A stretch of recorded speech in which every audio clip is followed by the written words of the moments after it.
Kembali kita hari ini membahas tentang topik tindak pidana korupsi. Salah satu topik tindak pidana korupsi yang kita bahas hari ini ia perihal tentang tindak pidana korupsi terkait perbuatan curang, ya, yang terdapat dalam pasal 7 dan juga ada di pasal 12 huruf H Undang-Undang Tindak Pidana Korupsi. Nah, kita akan melihat klasifikasi tindak pidana korupsi yang terkait dengan perbuatan curang. Nah, kita lihat dari pasal 7. Pasal 7 dikatakan di sini subjeknya adalah pemborong atau ahli bangunan, ya. Pemborong atau ahli bangunan yang membuat bangunan atau yang melakukan pembangunan, ya. Dia melakukan membuat bangunan atau pembuatan pembangunan melakukan yang namanya suatu perbuatan curang. Perbuatan curang apa yang dikatakan di sini? Perbuatan curang adalah suatu tindakan yang tidak sesuai dengan suatu perjanjian dengan apa yang pernah diperjanjikan. Nah, perbuatan curang inilah yang tidak memenuhi sebagian atau tidak memenuhi seluruhnya dari suatu perjanjian yang pernah diadakan di antara para pihak. Nah, siapa para pihak? Tentu para pihak itu ada yang namanya disebut pengguna jasa konstruksi, ada yang disebut sebagai jasa konstruksi. Nah, jasa konstruksi itulah yang disebut adalah pemborongnya. Sedangkan penjual bangunannya adalah orang yang menyediakan, ya, benda-benda atau menyediakan sarana itu. Nah, kalau di sini subjek tindak pidana korupsi yang disebutkan di pasal 1601 di KUH Perdata, apa yang dimaksud dengan perjanjian pemborongan? Dikatakan bahwa pemborongan pekerjaan adalah perjanjian dengan mana pihak yang satu, si pemborong, mengikatkan diri untuk menyelenggarakan suatu pekerjaan pihak lain yang memborongkan, ya, dengan menerima suatu harga yang ditentukan. Nah, kalau sampai terjadi contohnya ada pemborong atau ahli bangunan yang dalam melakukan pembangunannya atau penjualnya melakukan suatu perbuatan curang. Apa itu contohnya? Contohnya dia menyediakan spesifikasi pembangunan yang tidak benar, ya, jadwal pembangunan yang tidak sesuai, ada unsur penipuan, ya, dalam hal pengadaan barang-barang tersebut ataupun, ya, barang-barang tersebut ya tidak sesuai dengan spesifikasinya. Akibat perbuatannya apa? Dapat membahayakan siapa? Dapat membahayakan orang, dapat membahayakan barang, atau dapat membahayakan keselamatan negara dalam keadaan perang. Nah, jadi ini kalimatnya adalah alternatif. Kalau sampai ada pemborong yang melaksanakan pekerjaan pemerintah dalam hal ini, lalu dia melakukan perbuatan curang, maka kalau perbuatan itu mengakibatkan suatu tindakan yang membahayakan orang, barang, atau keselamatan negara dalam keadaan perang, maka dapat dikatakan bahwasannya itu adalah tindak pidana korupsi yang terkait dengan perbuatan curang. Nah, dalam melakukan perbuatan tersebut tentu ada subjek lain selain daripada pemborong dan ahli bangunan. Siapa itu? Yaitu penjual dan orang yang mengawasi. Ya, tadi sudah ada pemborong, ahli bangunan, dan penjual. Lalu sekarang siapa? Yang mengawasi, setiap orang yang mengawasi. Jadi pasal 7 poin B ini menyatakan orang yang mengawasi, ya, mengawasi pelaksanaan pembangunan tadi, atau yang mengawasi penyerahan bangunan tadi, atau mengawasi benda-benda yang diserahkan tersebut, dia dengan sengaja membiarkan perbuatan curang itu terjadi. Padahal dia fungsinya adalah mengawasi suatu perbuatan agar perbuatan curang itu tidak terjadi. Tetapi dia sudah tahu ada suatu perbuatan curang, tapi dia melakukan pembiaran. Sehingga orang yang mengawasi, setiap orang yang mengawasi suatu aktivitas kegiatan pemerintah, pengadaan barang pemerintah, pembangunan terhadap benda-benda atau bangunan pemerintah, dia tidak melakukan fungsi dan tugasnya dalam mengawasi yang mengakibatkan dapat membahayakan orang, barang ataupun keselamatan negara dalam keadaan perang, inilah yang dimaksud sebagai suatu perbuatan curang tersebut. Jadi klasifikasinya di poin A, 7A adalah orangnya, pemborongnya, ahli bangunannya, penjualnya, sedangkan di poin B adalah orang yang mengawasinya. Jadi kalau ada tindakan kelalaian daripada setiap orang yang mengawasi, makanya orang tersebut juga dapat dimintakan pertanggungjawaban pidana, tindak pidana korupsi terkait dengan perbuatan curang tersebut. Nah, sekarang kita lihat poin C-nya, 7C. Setiap orang atau setiap orang yang mengawasi. Jadi poin 7C ini, 7C dan 7D. 7C, setiap orang yang menyerahkan barang untuk keperluan TNI dan Polri. Jadi ini spesifik ya. Spesifik khusus adalah pengadaan barang, pembangunan terhadap bangunan ataupun penyerahan barang bangunan khusus untuk pengadaan barang keperluan TNI dan Polri. Ya. Nah, pengadaan barang TNI dan Polri tersebut di sini dikatakan telah melakukan suatu perbuatan curang. Sedangkan yang mengawasinya adalah orang yang membiarkan perbuatan curang itu terjadi. Nah, kalau seperti ini, apa akibatnya? Akibatnya adalah dapat membahayakan keselamatan negara dalam keadaan perang. Ya, dapat membahayakan keselamatan negara dalam keadaan perang.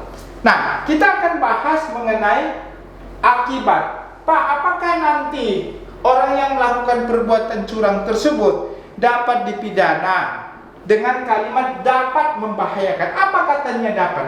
Apakah harus sudah membahayakan dulu terhadap keselamatan negara, orang atau barang?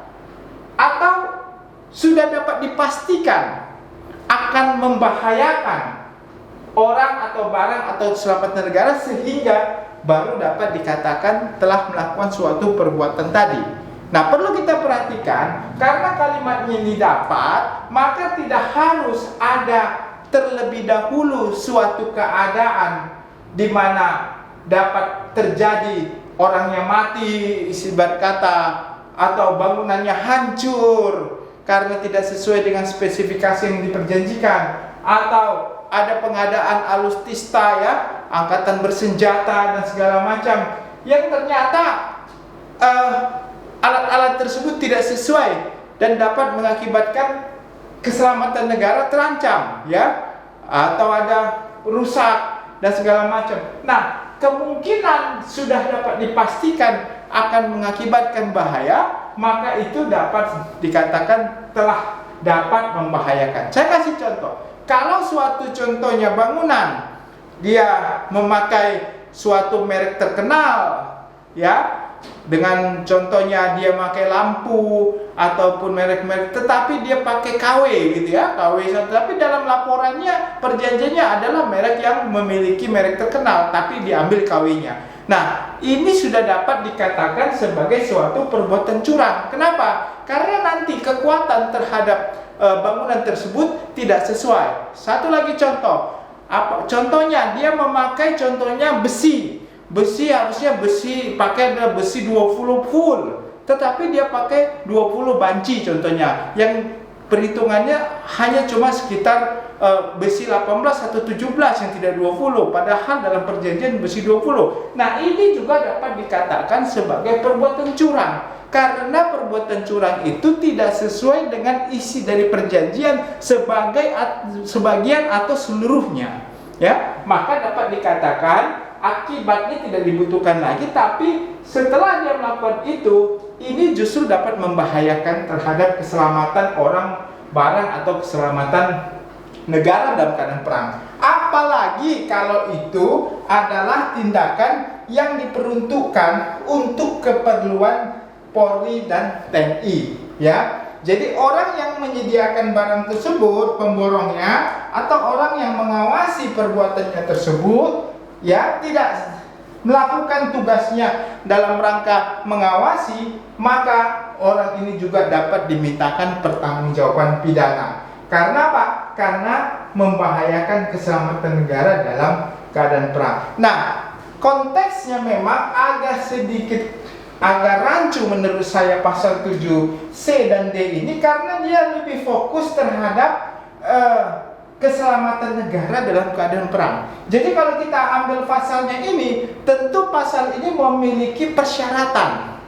Ya, syaratnya apa? Syaratnya harus dalam keselamatan negara dalam keadaan perang. Padahal keselamatan negara tersebut tidak selalu dalam keadaan perang. Ya, keadaan normal juga. Saya kira kalau sampai ada suatu pemborong atau suatu kontraktor atau yang mengawasi menyediakan barang-barang milik keperluan TNI dan Polri, dia melakukan perbuatan curang, maka dapat dikatakan tindak pidana korupsi tidak hanya dalam keadaan perang. Ya, harusnya dalam konteks itu adalah konteks daripada tindak pidana korupsi. Ya, tidak harus syaratnya keadaan perang, karena keadaan perang itu ada suatu requirement yang agak sulit, karena untuk menentukan perang atau tidak perang itu ada suatu kebijakan dari pemerintah menyatakan dalam keadaan perang atau tidak. Jadi syarat itu kelihatannya sulit.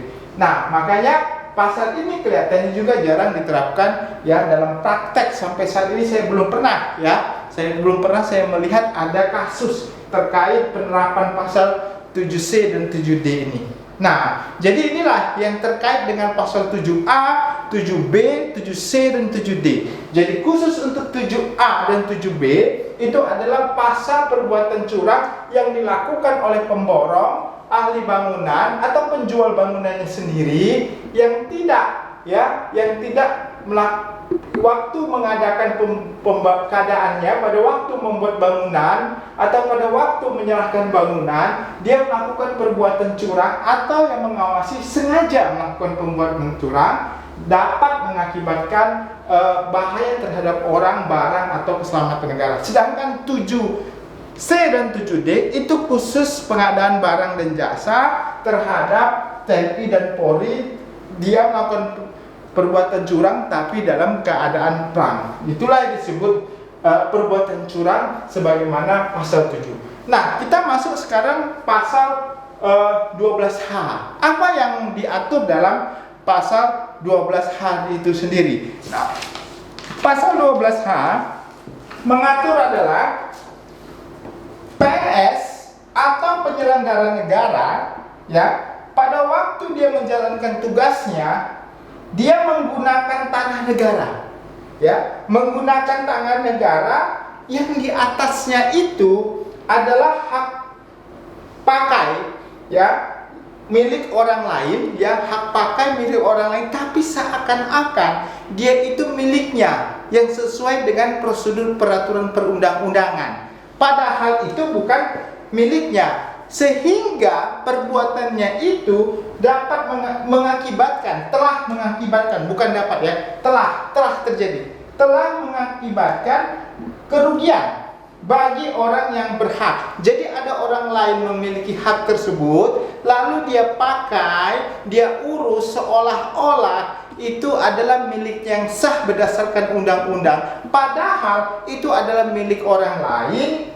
ya, yang mengakibatkan orang lain itu menjadi rugi. Jadi perbuatan curangnya adalah mengambil tanah orang lain yang diurus untuk dirinya sendiri seakan-akan sesuai dengan undang-undang, padahal tidak, ya. Padahal diketahuinya, di sini kalimat yang paling penting, padahal diketahuinya perbuatan tersebut bertentangan dengan peraturan perundang-undangan, ya. Jadi dia bisa saja contohnya menggunakan tanah ini, menggunakan tanah negara yang di atasnya ada hak milik. Nah, pertanyaannya, kenapa orang tidak boleh menggunakan tanah negara yang di atasnya hak milik? Tentu tidak boleh.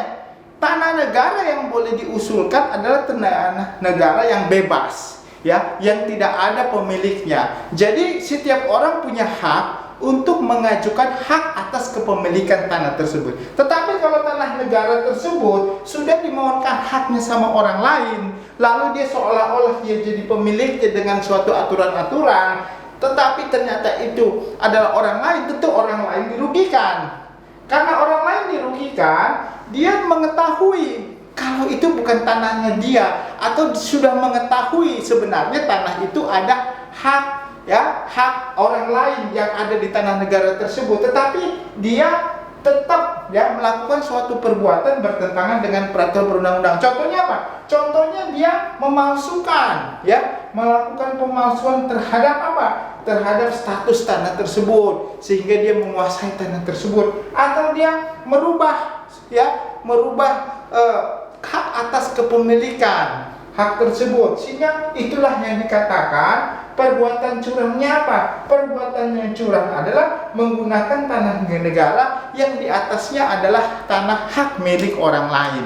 Nah, artinya dalam kekuasaan PNS ini atau penyelenggara negeri ini, dia waktu menjalankan tugas, tentunya menjalankan tugasnya dia mempunyai jabatan, mempunyai kedudukan yang bisa mengatur atau mempengaruhi suatu perbuatan yang dapat mengakibatkan kerugian bagi orang lain yang diketahuinya bahwasanya perbuatannya itu adalah perbuatan yang bertentangan dengan peraturan perundang-undangan. Nah, kalau sampai keadaan ini terjadi, inilah dapat dikatakan sebagai suatu perbuatan curang yang dilakukan oleh penyelenggara negara atau PNS atas perbuatan tersebut yang terkandung dalam Undang-Undang Tindak Pidana Korupsi. Nah, jadi kesimpulannya bahwasannya apa yang dimaksud sebagai Undang-Undang Tindak Pidana Korupsi terkait dengan perbuatan curang dari pasal 12 huruf H ini adalah penyelenggara negara, syaratnya yang kedua adalah pegawai negeri sipil yang menggunakan tanah negara yang diketahuinya di situ adalah hak pakai yang mengakibatkan kerugian orang lain, perbuatannya itu diketahuinya bahwa itu bertentangan dengan undang-undang. Itulah kunci daripada perbuatan curang di pasal 12 H Undang-Undang Tindak Pidana Korupsi. Nah, inilah yang menjadi inti daripada tindak pidana korupsi terkait dengan perbuatan curang. Demikian kiranya dapat kita pahami untuk lebih lanjutnya Anda bisa terus berkomunikasi dengan kita dan menonton tayangan-tayangan berikutnya terkait dengan tindak pidana korupsi yang kita pahami. Berbagai jenis, ada 7 jenis semuanya lengkap dalam channel YouTube kita. Selamat buat Anda untuk menikmati channel YouTube ini. Terima kasih.